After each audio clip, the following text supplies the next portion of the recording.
Oh, we're live. Okay, hello people. Let me see. We are actually live. Let me see myself. Okay, I see myself. Hello everyone. Welcome to the live session of Writers at Work.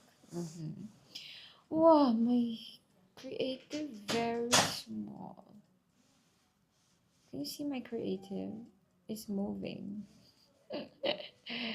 I'm just gonna zoom in some information here just so you could see them clearly.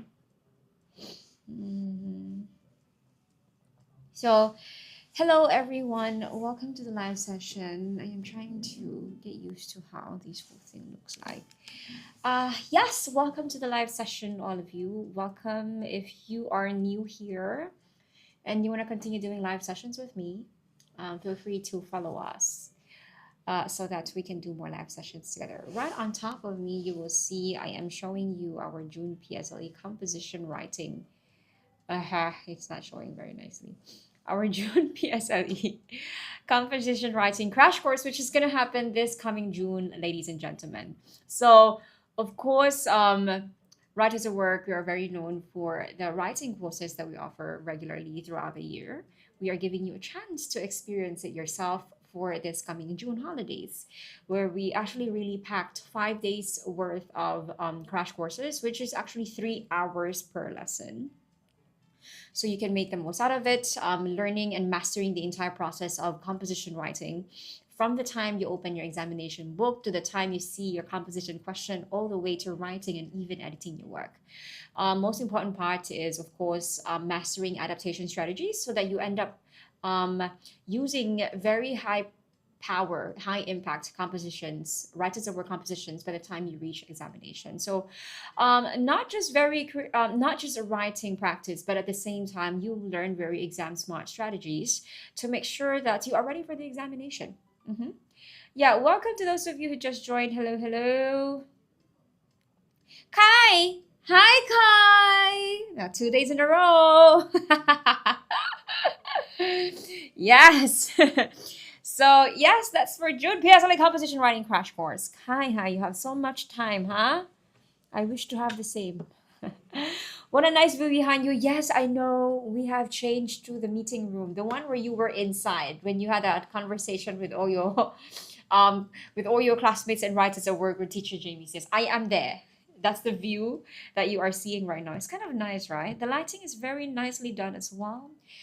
Kudos to our team. Shout out to Jason and Yahweh. So yes, Moonlight, hello, Skibidi Toilet. Some of you are joining. Welcome, welcome. I was just talking about our June PSLE composition writing crash course, which is open to all primary.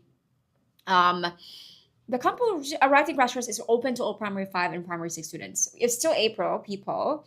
So please feel free to join if you have decided, because April is the month where we are running the early bird promotion. If you join our June PSLE crash course this month, you will get a free PSLE masterclass ebook called Get a Grip.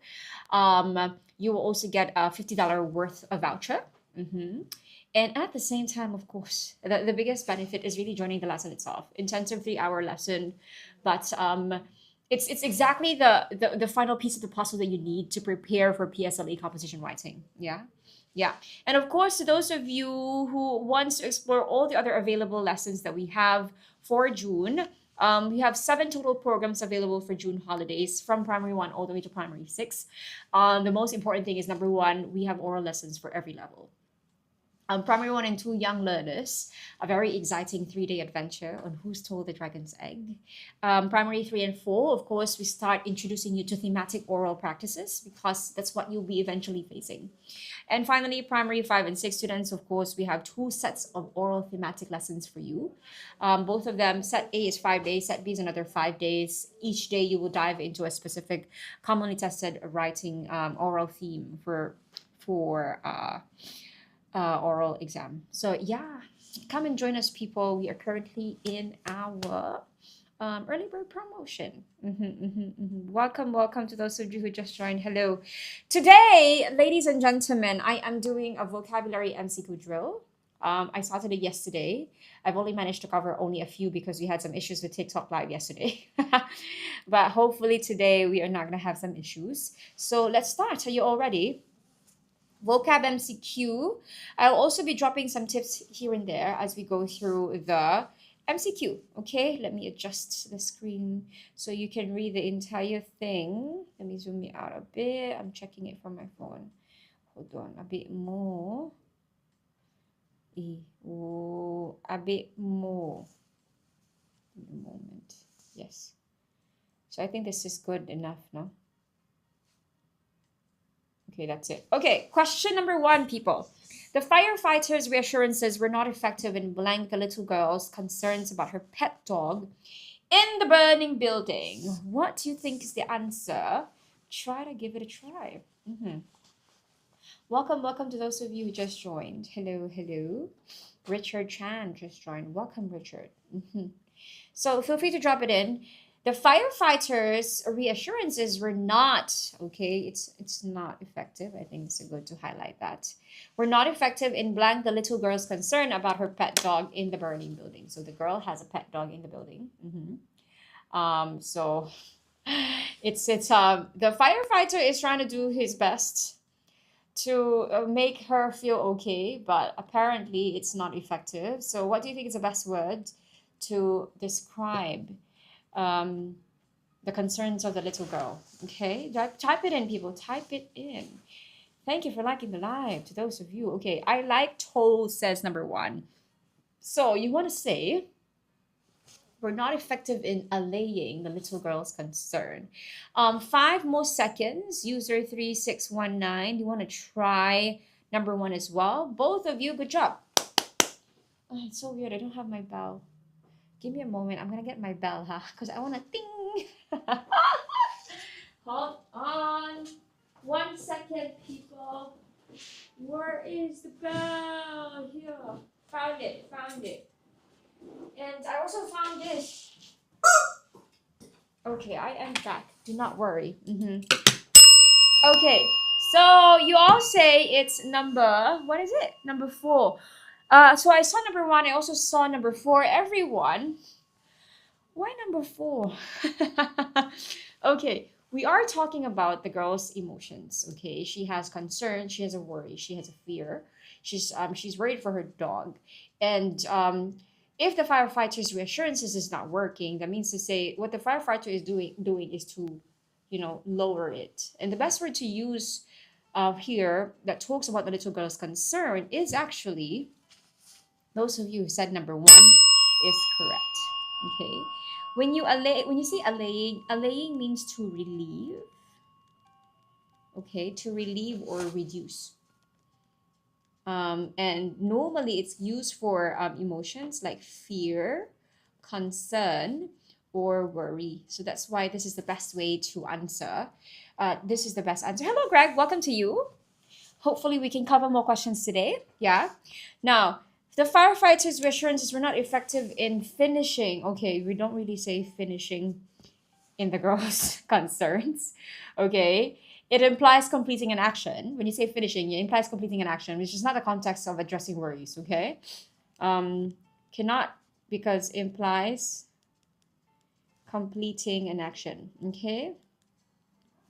Now, how about in stopping the little girl's concern? So when you stop something, you want to end, right? So sure, can't we use stopping girl's concern? For me, stopping is too abrupt for the context of reducing the fear. Of course, we want the kid to stop worrying, but it's too abrupt to use the word. It's not the most appropriate word here. What we're trying to do is, because emotions-wise, you don't just say, stop crying, or like, stop being fearful, or stop being happy. You don't just do stopping an emotion. You start, it comes in levels. So you see, stopping is not too abrupt, okay, too abrupt. And finally, extinguish. You don't extinguish emotions. You extinguish fire, right? Okay. So what do you extinguish? Fire, okay? And while it can be used, sometimes you can use extinguish metaphorically for ending something, but it's not commonly used in the context of emotion like fear and concern. Okay, so good job. The answer is number one. Thank you, Greg. I appreciate that appreciation. I appreciate that appreciation. What do you mean? Okay, number 12. The man was imprisoned after making blank remarks and hurting the sentiments of a minority group. Okay, again. Hello, Mariah. Welcome to you, Mariah. Again, the man was imprisoned after making blank remarks and hurting the sentiments of a minority group. OMG view, I know it's nice, right? I also think the way Jason did the lighting also made a lot of difference for you guys to actually see the view nicely like that. Right. Kudos to the team. So focus, huh? So the man was imprisoned after making what remarks? Okay, so you have deformed remarks, derogatory remarks, debilitating remarks, or disheartening remarks. What do you think is the answer? Give it a try. Drop in your number, please. And let's see. Of course, we're looking for something wherein it's a word that has to be a good collocation that pairs with the word remarks. Okay, so if he was in prison, that means to say we're going for something that's negative. So what do you think? Is it deformed remarks, derogatory remarks, debilitating remarks, or disheartening remarks? What do you think? Give it a try. Let's see. No one wants to try, is it? Is it a hard question, peoples? Is it? Hello to those of you who just joined. Welcome to the live session. Feel free to drop in your answer and join us if you want to. Teacher, I'm outside so I can hear. I'm sorry. Oh, I can see your comment, Mariah. It's okay. Make sure you look at where you're walking. Hopefully you hear what I said. Now, anyone else other than Mariah who wants to give number 2 a try? We are now in number 2. People, oh my God, it's so cold here. It's killing me. I'm already wearing long sleeves. Peoples, are you there? The chicken is whiting. Sure, people are looking at me because I'm in a weird position. If you know, you know. If I know, I don't know. Weird position what? What is a weird position, Mariah? I need you to not weirdly position yourself, okay?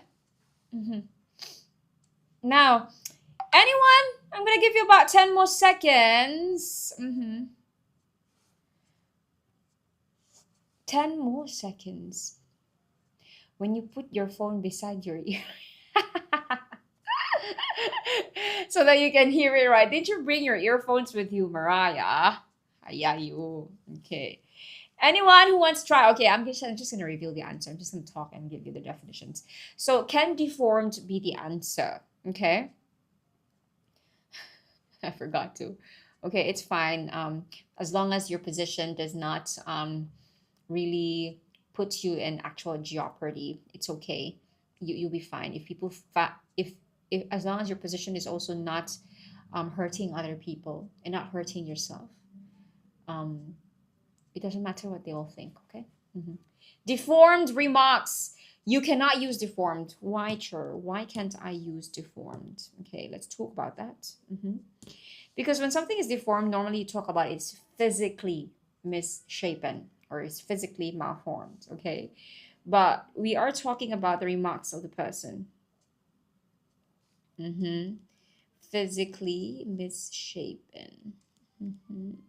So cannot be derogatory. When you say something that's derogatory, it's showing a critical or disrespectful attitude. Okay, critical, a critical or disrespectful attitude. Now, can this be the case? Is the man making derogatory remarks that hurts the minority group? if he's saying something that's very critical and disrespectful, they may definitely feel hurt. So, oh, keyword minority. 12 is 2. XXXO, very good. You're correct. So it's derogatory. Okay. Sure, what about debilitating? Can't I say his remarks are debilitating? When something is debilitating, it's weakening. So that means to say it cannot be the answer. For the minority group to feel hurt, it would mean to say the remarks have to be disrespectful. Because then if you say something disrespectful, I would feel hurt. Disheartening, sure. Disheartening seems to sound like a correct answer. Now, when something is disheartening, it's causing someone, okay, to lose confidence. Or hope. Okay. Now, I'm going for something a bit harsher. Derogatory is the best one to use here because it's hurting the sentiments of a minority group. So it has to be derogatory as a better option for this. Now let's move on to number 12. Let's see everyone. Number 13, sorry. Kelly, the head prefect, blank confidence when she delivered her farewell speech to the graduating cohort. What do you think is the answer? Farewell. Okay, sorry, you don't see it. Sure, this paper, how many questions? Greg, because I'm doing a vocab MCQ drill, I'm doing many papers. And I'm doing the vocab MCQ section of these papers. Because each school paper will basically only have 5 vocab MCQ questions, remember? Okay, now 13 is 1. Okay, XXO and Greg, you're both saying number 1. The head prefect exuded confidence. Okay, exuded confidence when she delivered her farewell speech. Now, when you exude something, let's talk about your answer. When you exude something, you display or radiate it strongly and openly. Display or radiate. Radiate something, okay? Let's go through the other words first and let's see if you want to reconsider your answer. You want to stick to number 1, okay? Now, emitted. Can we say that she emitted confidence? Now, when you emit something, you refer to the production or release of something, okay? Production and release. However, emit is normally used for what context? What words? Correct. XXXO. You usually use it for smell, heat, light, or even sound. Not normally for confidence. Okay. It cannot be the answer. Ensued. Let's say that commotion ensued. If something ensued, it started. Okay. It's just started happening. So not the case. Evolved is to develop gradually. Develop gradually. So for this case, we want to talk about Kelly showing off confidence. Emit can't be the word because actually you don't use emit for that. So the West word is indeed, you're all correct. You are correct. It's number 1. She exuded confidence. Very good. Sure, I love your bangs, but I can't hear a single thing. So question for sad face, XXXO and Greg. Can you hear me? Or are you having a hard time hearing me as well? I need your confirmation. Or is it just Mariah? Sad face. I'm going to call you sad face star. Is it? Kenna. I need to confirm. Can you all hear me properly? Or do I need to make some adjustments? I can hear. Don't worry. Okay, Can I have one more confirmation? Thank you, sad face star. I'm so sorry. I call you sad face star. Call me Ivy. Okay, thank you, Ivy. Let me know if I am mispronouncing your name. Okay. Number 14, everyone. Are you all ready? Number 14 now. The long distance runner realized that he was way ahead of his competitors and decided to blank for a bit before his final burst. You said, okay, Cho Vang. Is that how I pronounce it? I'm so sorry if I'm mispronouncing your name. Let go for a bit, is it? Greg is also going for let go. XXXO is going for let up. Okay, so we have a combination of number 2 and number 4. Okay, let me define them for you and let me know if you stick to the same answer that you're saying just now or you want to redo it. I think we can understand from the context of the question that the runner is way ahead. So he's kind of like slowing down, right? Before doing a final burst. Okay, now when you let down someone, you disappoint them. You said, don't let me down. Okay, do your best, don't let me down. Okay, so if you let someone down, it's you disappoint the person. I'm so sorry I let you down, I'm not gonna do this mistake again. Okay, so let down, no, he's not disappointing anyone in the context. Okay, let go, let go of me. Okay, let go of me. Sometimes to release, right? Release me. Release. Release something, or you stop holding on to something, basically. Okay, release something. Now, let on, if you let someone on, okay, let on can be disclose information, disclose info, or reveal a secret. Now, that's definitely not what we're talking about here, so we can cancel number 3. So let go, release something, and let up. What does let up mean? Okay, let up means, let me choose a different color that I have not used yet. Have I used everything? Or green? If you let up, it means you ease off. Okay, let up means ease off or slow down temporarily. So you can see, right? Okay, which one do you think is the most appropriate word to use here? I guess you all can see it. It is number 4. Very good, very good. It is indeed number 4. Good job. Okay, let's go to number 15, people. Just because you have blank in rank does not mean you can treat your subordinates badly, Maxine said to her boss. Just because you have seniority, authority, inferiority, or superiority, what do you think is the answer? Give it a try. XXXO, you're going for number 1, just because you have seniority. Okay. Who else wants to give it a try? 10 seconds, and then let's break it down quickly.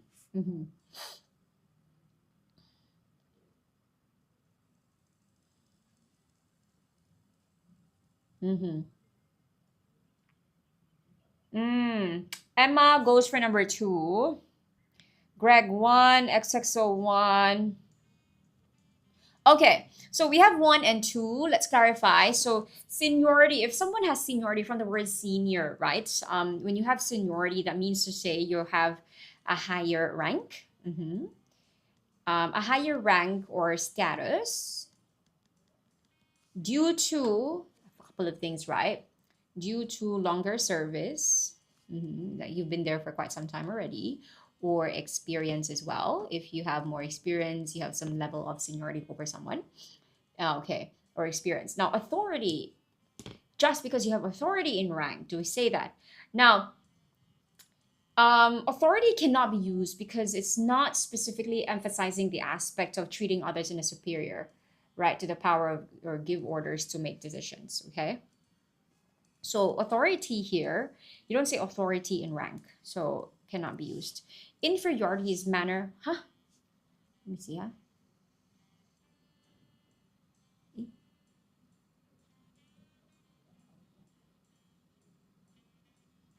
So let me define authority for you. Power to give orders, or make decisions. When you have authority, you have power to make orders or give orders or make decision. However, it's not specifically emphasizing the aspect of treating others. So authority, that's why authority cannot be an answer. Yeah, XXXO is right when you say the keywords is in rank. Okay, inferiority means like basically means lower in rank or status, which definitely defeats it goes against the context of the question. So inferiority, no, from the word inferior. Superiority means higher in rank or status. Okay, superiority, higher in rank or status. Sure, can superiority be the answer then? Which would imply that someone has the right, okay, over the subordinates based on their higher rank. So that's why the better answer is seniority, because what the person is trying to imply is that just because you have technically a higher rank or status because of longer service or experience does not give you the right to treat your subordinates badly. So you are indeed correct. It's number 1. Congratulations. Okay, now let's move on to another paper. Let's go to this one. Nan Chao. Okay, now, I only managed to cover very few numbers yesterday.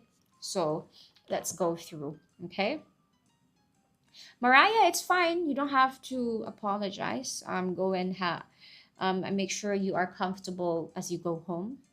I'll see you soon again whenever you have the time to join the live. Okay, bye, Mariah. Yeah. The culprits were fortunate to escape punishment despite the blank of their offense. Sure, can I send you my situational writing, Mariah? Wow. Do try to send it to me, DM it to me. I'll have a look at it when I get the chance, okay, Mariah? Okay.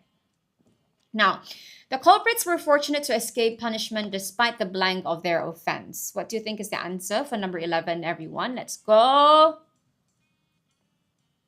The culprits were fortunate to escape punishment despite the severity of the offense, urgency of their offense, intensity of their offense, or difficulty of their offense. Okay.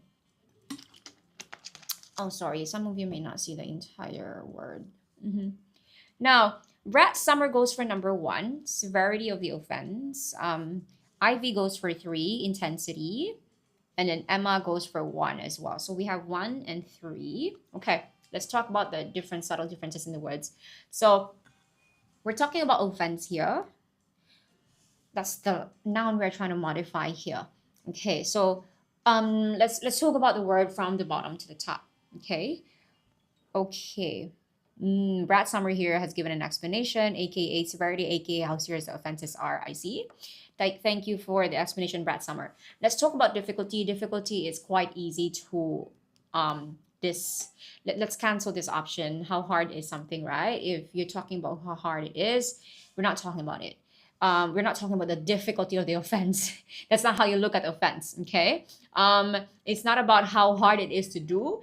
It's the effect of the offense that you do that we try to assess, okay? Now, intensity is a degree, okay? Intensity, some of you went for the intensity of the offense. When you say intensity, you talk about the degree or of force or strength. Now, what I can tell you is it's not used to describe the nature of an offense. So unfortunately, while you're very close, intensity is not used specifically in the context of describing an offense, okay? So contextually is not correct, okay? Now, in the case of offenses and in legal systems, in that manner, severity is the word to use, okay? Because severity actually really talks about the seriousness or the harshness of something, okay? And normally that's the word you use for when you talk about offense. So the answer is number 1, okay? Urgency is not, because urgency from the word urgent, right? It talks about the need for immediate action or attention, okay? So congratulations, you are correct. The answer is number 1. We clear? Now let's move on to number 12. Kelly was blank for her brave act in saving the drowning child. Kelly was blank for her brave act in saving the drowning child. Was she noticed, approved, appreciated, or commended? What do you think? Okay, Poopy Poop went for number 4. Brad Summer also number 4. Okay, you're going for commended. Why can't it appreciated though? Because when you appreciate someone, you're still kind of like recognizing the nice thing that they're doing, right? So, okay, a lot of you are saying number 4. You are all. I'm actually impressed. You're all correct. Very good. The most important thing here, I think, is to differentiate appreciate and commend. Okay? Because notice is we can easily rule this out. If you notice something, you to be seen, right? Or observed. Approved is to accept or you don't really accept. Okay, she did it already. We don't need approval for this one. Appreciate is more personal, okay? Now, the main difference here is commended, correct. You are correct, Brad Summer. Appreciate is more personal and casual, okay? Commend is more formal. You formally actually praise someone. You officially praise someone, okay? So there is a sense of formality, praise formally or officially. There is a sense of formality when you say commend. And most likely, you use this command is when, authorities appreciate what you do, and it's very official. So the word is commend. There's something like if you go for appreciate, it's more casual and more personal. I'll use the word that Brad Summer also has shared. So the best word to use here is indeed commend. Very good. Please be careful with the spelling. There's a difference between command and commend. Okay. Now, let's move on to number 13. Your new jacket really blanked the color of your eye. Your new jacket really blanked the color of your eye. What do you think is the answer here? Your new jacket really brings in. You have another set of phrasal verbs here. One quick reminder, phrasal verbs are commonly tested phrases in PSLE, in vocab, in grammar, even in comprehension close, it appears, and even in grammar close as well. So it's very important that you expose yourself to so many phrasal verbs and you know the meanings of them. Okay, you're all going for number 3, is it? Okay, we're in consensus for this one. You're all saying that your jacket really brings out the color of your eyes. You are correct. Very good. When something brings out something, that basically means it highlights. Okay, it highlights or enhance it or enhance. So that means to say that the new jacket enhances, okay, or highlights the color of the eyes. Brings in, why can't we say bring in? Bringing in something means to introduce or incorporate. That's not what we're looking for in the sentence. Bring up, okay. Why did you have to bring it up? Okay, when you bring up something, you mention it, you raise a topic, okay. Raise a topic. Don't bring it up, huh? When we're with my parents, don't bring that up. They'll be angry, for example. Or bring along, or means to take something with you. Okay, that's very literal. Okay, all of these are very wow. Rat Summer, you find this very easy. Good for you. Good for you. When you say very elementary, to be fair, primary level is elementary level in American education system. But I think in your own usage of vocabulary, you're saying they're all very easy. I am happy you find them easy, because that would mean to say that your vocab level is good. So, but don't be complacent. It's always good that growing up, you keep an open mind to always be willing to learn. Okay, now number 14, Lester blanked that we go to his house for a meal and we obliged. What did Lester? Lester what that we go to his house for a meal and we obliged. Brad Summer goes for 5. Poopy Poo goes for 3. Oh, no, sorry, 5. What did I say? 5, sorry. It's not even an option, number 5. Okay, Ivy goes for number 1. Anyone else? 5 more seconds, and then let's discuss the answer. Okay, now, we obliged. Okay, this is actually a clue for you.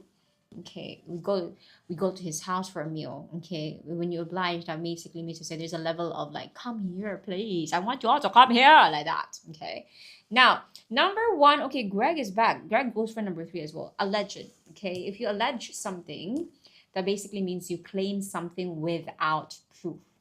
Okay, claim something without proof. Okay, so she allegedly stole the camera, like that. But that's a claim, but there's no proof. That's why it's alleged or allegedly. Can.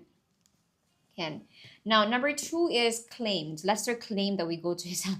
It cannot be, because you state something like stating a fact. Okay, state a fact. If he states a fact, there is no need to oblige to it. Okay, so cannot.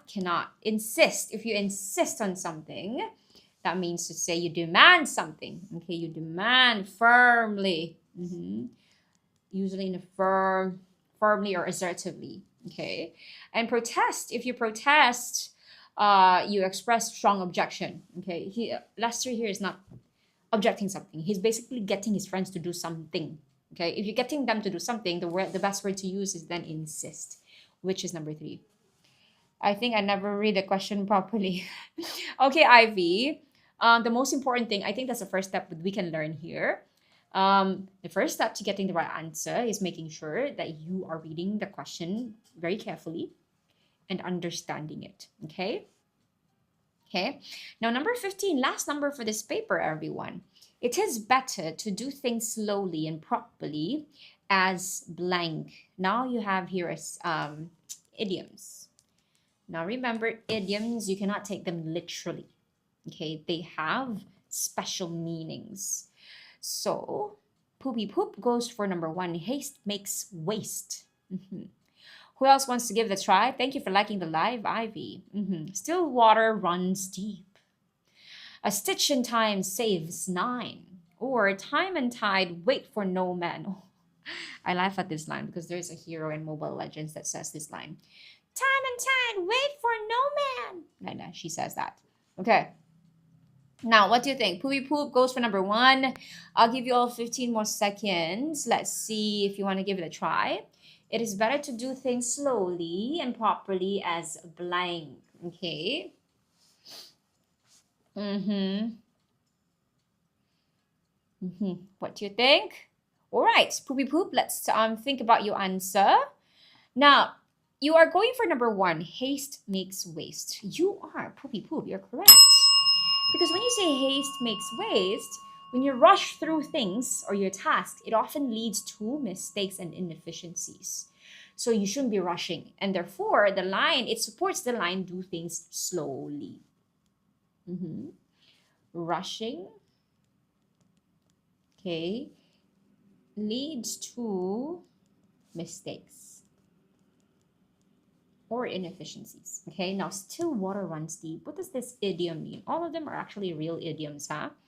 It's just that they're not the right answer for the context given to you. So when you say still water runs deep, someone who is quiet and reserved may have deep thoughts or feelings, okay? So still water, even though they're quiet, even though they're not talking a lot, okay, runs deep. That means to say they may have very deep thoughts, or they may actually be caring, they're listening, they care about what's happening. They're just not saying it. Okay, that's why still water runs deep. Okay, stitch in time saves 9. Taking care of a problem early. Stitch in time saves 9. You take care of a problem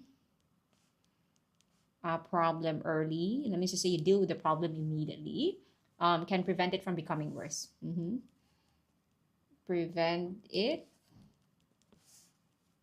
from becoming worse. Okay. Now, and finally, time and tide wait for no man. I like this line. Time and tide wait for no man. Time continues to move forward regardless of your actions. It's not like, today, time is going to stop for me. No, of course not. Whether it's nice things, positive things, or negative things happening, time and tide will continue. Time continues regardless of anything. Okay. All right. Good job, people. I think we can still move on to another paper. Good job. Good job. We're doing very well today. Let's do Nanhua. Nanhua.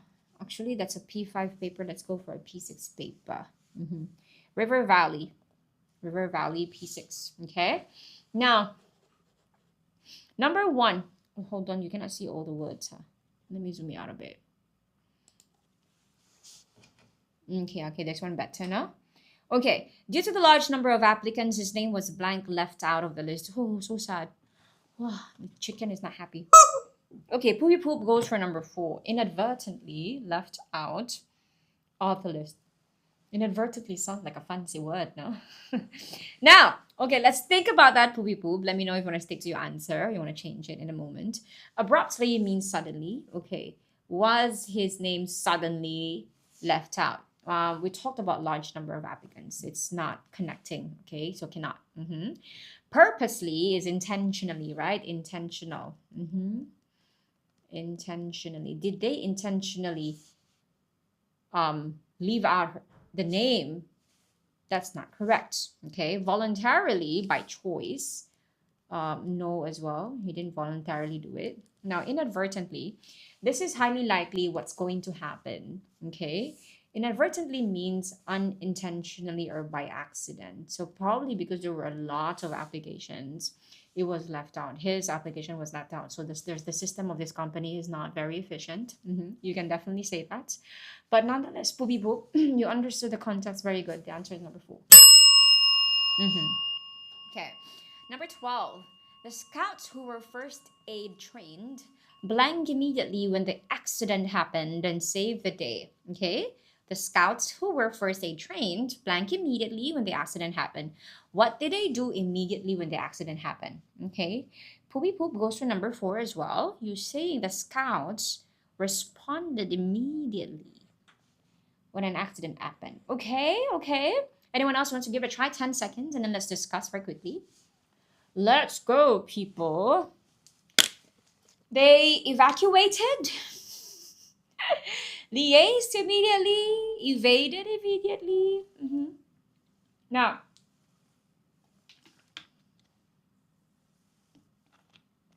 give me a moment. Okay, poopy poop, let's discuss your answer.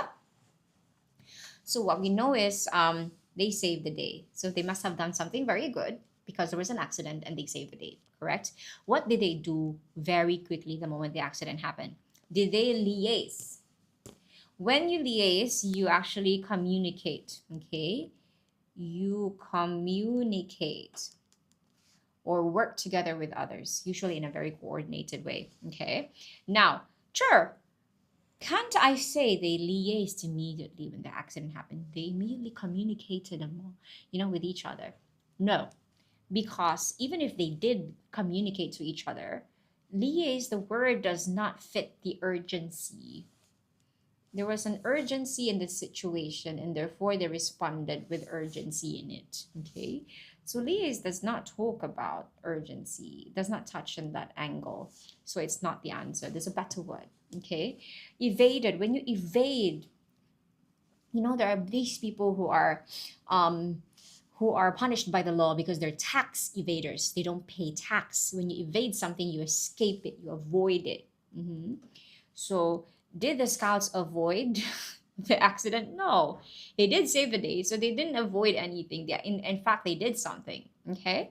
Evacuated, when you evacuate, it basically means you remove people from a dangerous place, okay?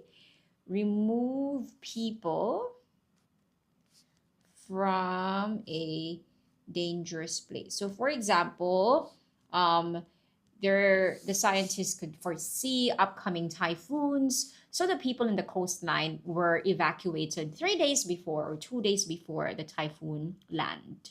Okay, so you remove them from the dangerous place, that's evacuation. Okay, and then respond. When you respond, basically means you reacted or took action.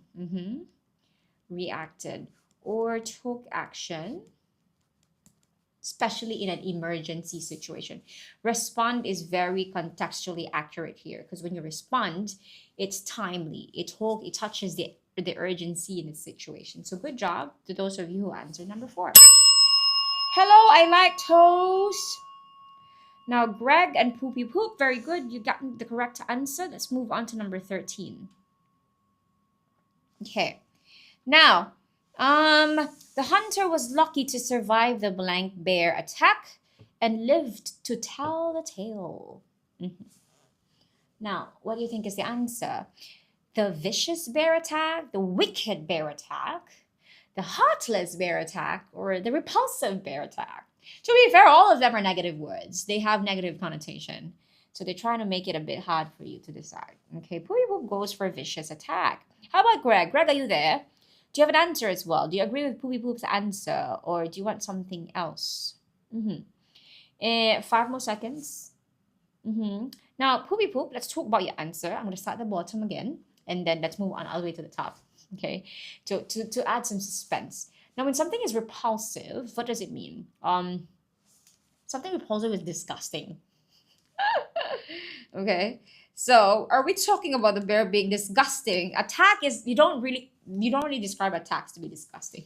So, and also you said lived, so we're talking about the severity of the attack. Okay, so repulsive, no. Heartless, lacking compassion. Okay, lacking compassion. Okay, when something heartless attack, I mean it's very close, but it's a weird word to describe attacks, because when it's an attack, there is no way to say it's heartless because it's already an attack. Okay, it's already it by in essence it's already heartless. You can only describe it in intensity, but not whether it's a good or a bad thing, because it is a bad thing because it is an attack. Okay, so heartless can't be the answer. Now we're left with the wicked or vicious, because these two are somehow very close. Now vicious, okay, to those of you who are answering the word vicious, you are correct, because vicious is extremely violent.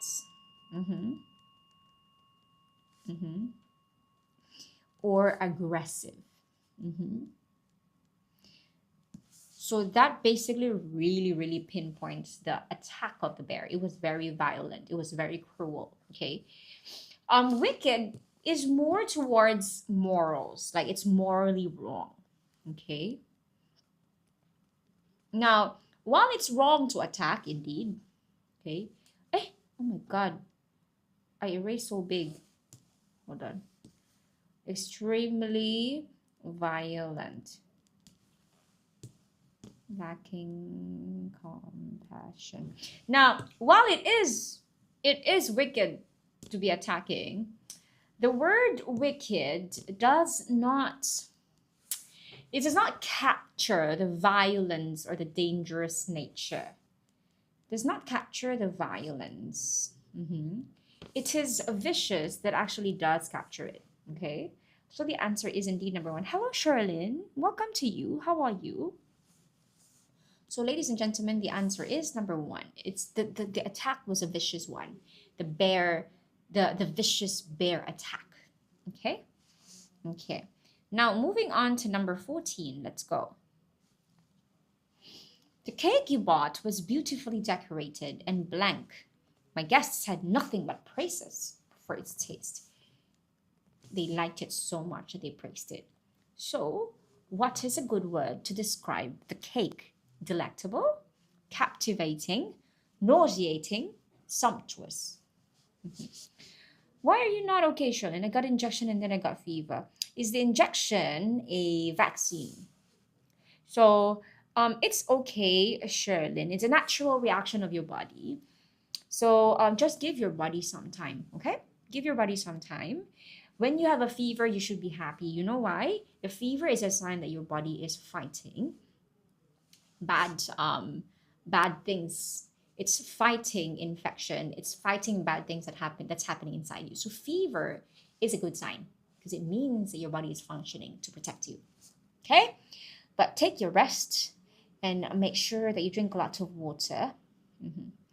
Now, poopy poop goes for number one. You're describing the cake to be delectable. I see. Anyone else who wants to give a description of a cake, people? Is the cake captivating? What a captivating cake! Mind you, that is grammatically correct. When you describe a cake to be captivating, it can be correct. Now, good, because I got prefect duty, but I never come. I see. It's okay. You have a good reason for not coming. Okay, that doesn't mean you're an irresponsible one. You have a good reason. Okay, it's not like you wanted to skip your prefect duties. Okay, now. Anyone else? So the answer is full and keywords are praises for its taste. I see, Ivy.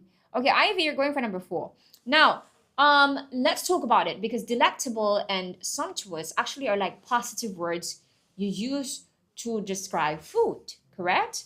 Let's cancel out the ones that are obviously not a good answer. You cannot say captivating. You know why? We are talking about the taste. Captivating is used for when you talk about something visually attractive. Okay, it talks about something that's grabbing your attention. Okay, it's captivating is more about visuals, like the eye, what the eye sees. Oh, that's a captivating cake. Okay, so it talks about, but it does not talk about the taste. Okay, now nauseating is a negative word to use, because if you feel nauseated after eating the cake, that means it's disgusting, right? It doesn't taste good. So we're left with sumptuous and delectable, both positive words. There's a very slight difference. Okay, listen carefully. Now, when something is sumptuous, you're basically talking about it as something that's luxurious. Or like rich in quality. Okay. It's often used to talk about extravagance. Okay. It's normally for when something is like over the top. Extravagance. Delectable, on the other hand, means delicious. Means delicious. Or highly pleasing.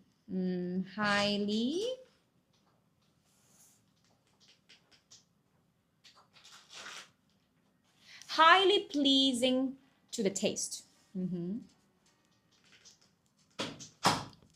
So words wise, the correct answer is indeed number 1.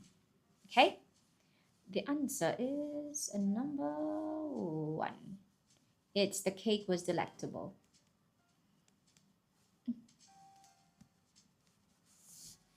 All right, yeah, not sumptuous. Now number 15. The hikers decided to blank and have a good rest before resuming their journey the next day. Okay, the hikers decided to blank and have a good rest before resuming their journey the next day. What do you think? So it's kind of like they want to, stop working for the day and then they will continue tomorrow. What's the idiom? Okay, we have idioms again. Greg, is number 1 your answer for number 15 or your answer for number 14? Just want to clarify. Hello, welcome to those of you who just joined. Please feel free to join us for some English learning and let's improve your vocabulary today. You love idioms, that's nice. I'm happy you love idioms. Okay, all of you are actually in consensus. You are all calling it, you're all answering number 1. They call it a day. Very good. Call it a day means stop working for the day. For the day. For the rest of the day. And then just continue tomorrow or some other time. Okay, very good. Now, let's define all the other idioms just to make sure that you know them. If you want to break the ice, okay. If you want to break the ice, that basically means you want to create a more relaxed atmosphere in a social situation. Okay. Create a more relaxed atmosphere. So for example, let's say you join a program, right? And then they always put this thing called, oh, let's do an icebreaker. They usually put an icebreaker to a talk or a seminar, to a program, just so everyone start to loosen up. They start to feel it's not too formal. The environment is too formal. People have their walls up. They don't want to talk to anyone because they don't know anyone. The icebreaker is to relax the atmosphere. Okay. Sure, what time you end? I end at 7 o'clock. So I have about 19 minutes left, Greg. Okay. Now, get their act together. If you get your act together, it means you basically get things under control. Okay. Get things under control. Okay. Let's say, for example, I left you in charge of the 5 kids. Okay. And then the kids started moving around and things are falling and so on. And I tell you, please get your act together and solve this issue.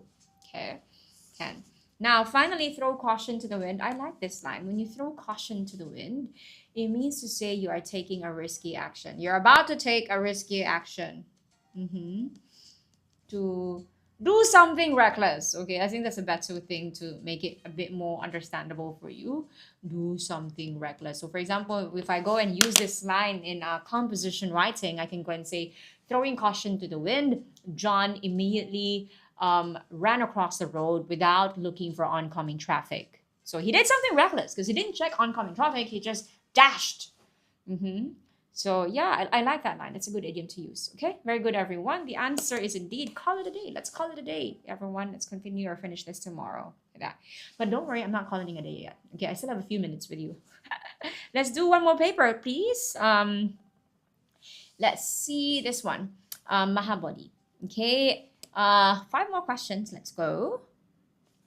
My brother saw the limited edition card in my hand and asked me how I blank it. He knew I did not have the money to buy it. So you have here another set of phrasal verbs. Okay, come by, came out, came about, came around. What do you think is the answer? Drop it in, please, people. Let's go.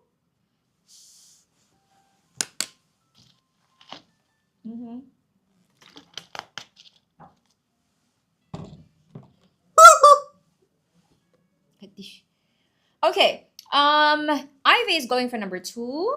How I came out it. Is it? Violation detected. Have I violated anything?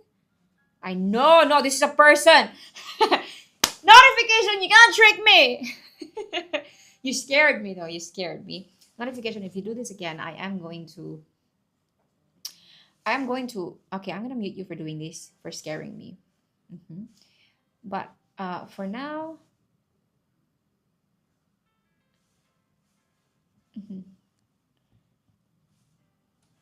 I'm muting you for now. Okay.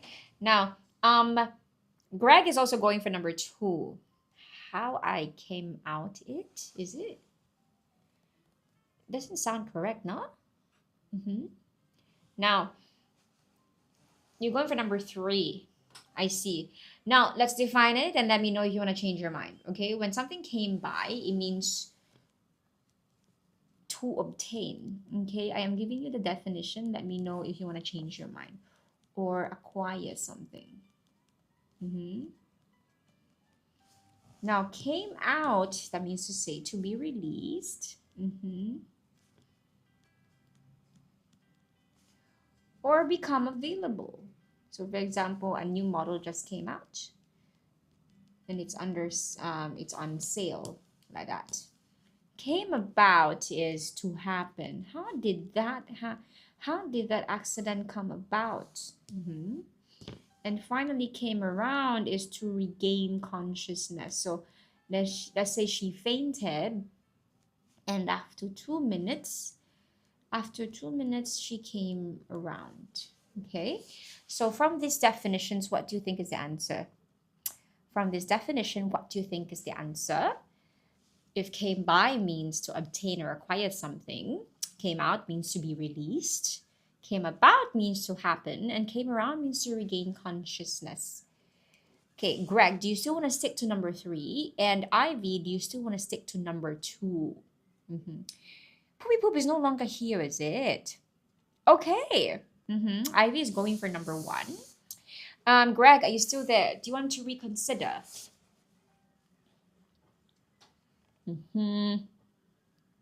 All right, Ivy, you are correct. Very good. How I came by it. The answer is actually number 1. Good job. Good job. Number 12, everyone. The talk by the author, blank an interest in his book.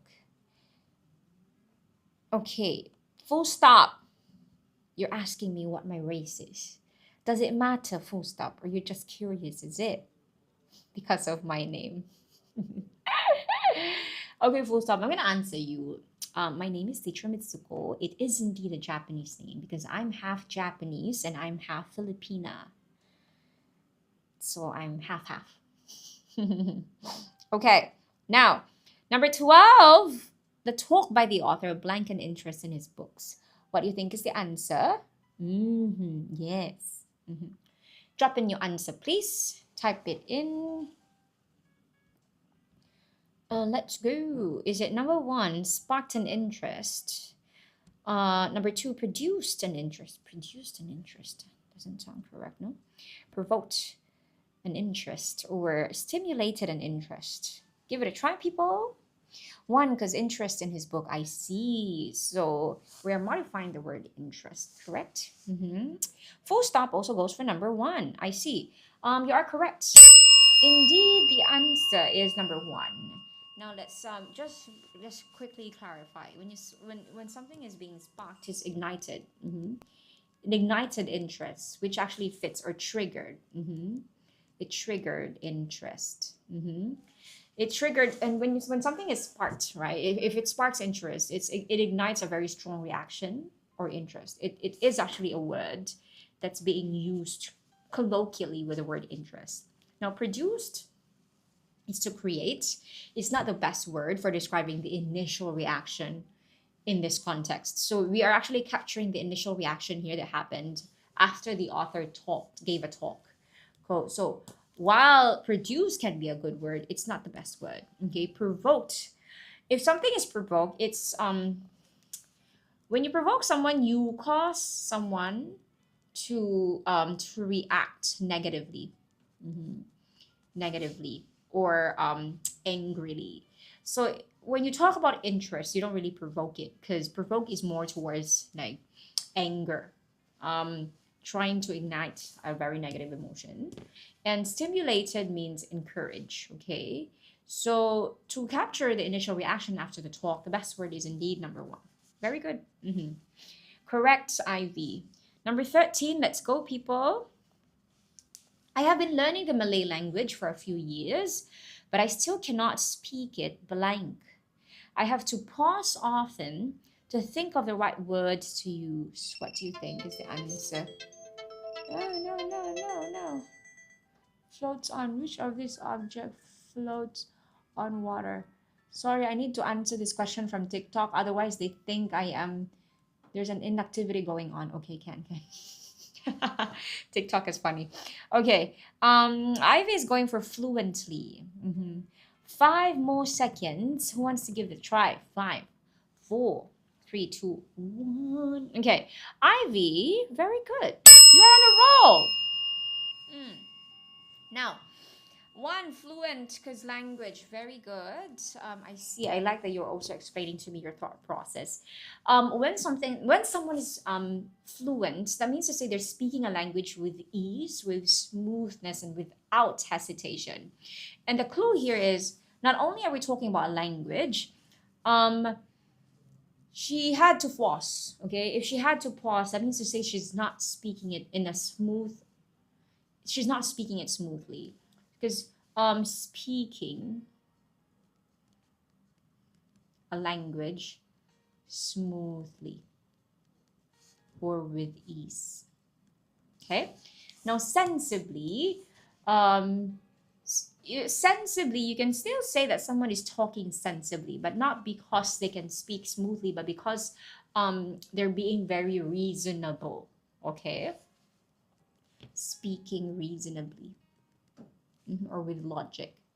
So it's more towards sensibly is more towards the content of what you're saying as opposed to how you're saying things. Okay, intelligibly, when you say something intelligibly, that means to say you are speaking in a way that you can be understood clearly. So intelligibly is also very close to fluently in a way that it talks about the delivery of language, but it talks about the clarity. Speaking with clarity. And finally, coherently, from the word coherent, you are speaking in a clear and logical manner. But then again, it does not convey the idea of smooth and effortless speaking, which fluently actually does. So very good, Ivy. The answer is indeed number 1. Well done. Last 2 questions, everyone. Last 2 questions. The thick blank of money in the lady's right hand caught the robber's attention. What do you think is the answer? The thick blank of money in the lady's right hand caught the robber's attention. What do you call like a collective noun for money? When you see a lot of it, how do you say it? You do usually say, right, a group of flowers, you say a bouquet of flowers, or a chest of drawers, or a school of fish. But what do you say for money? A thick what of money? Pile of money, wad of money, heap of money, ream of money. Give it a try. Give it a try. Number 3, Ivy is going for heap of money. Okay, let's learn the collective noun, Ivy. Now, let's see what these words can be used for when you talk about collective. Okay, pile. Let's start with pile. Pile means a large, often disorganized heap of something. Okay, large, often disorganized heap of something. From the word disorganized itself, you cannot say pile of money, right? A wad, okay, refers to a small. When you talk about a wad, small, compact mass or bundle of something, okay? Often used, wad is often used in the context of paper, money, or fabric. Paper, money, or fabric. Now let's go to heap. Heap is very similar to pile.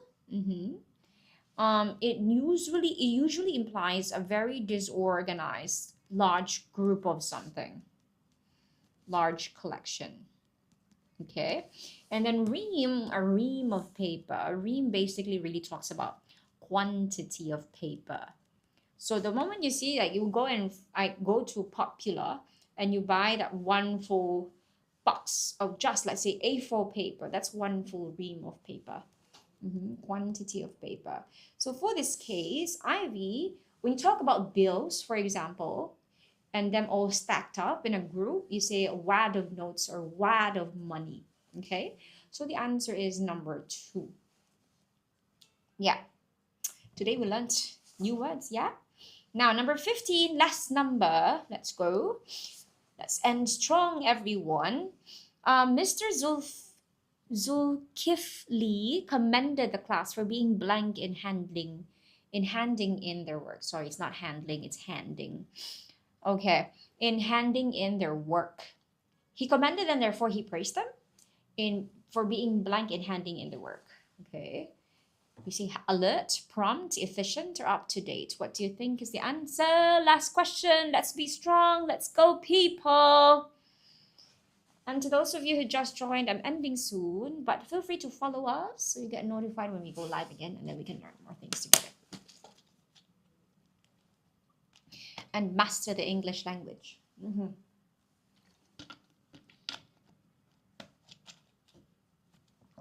Okay. Sorry.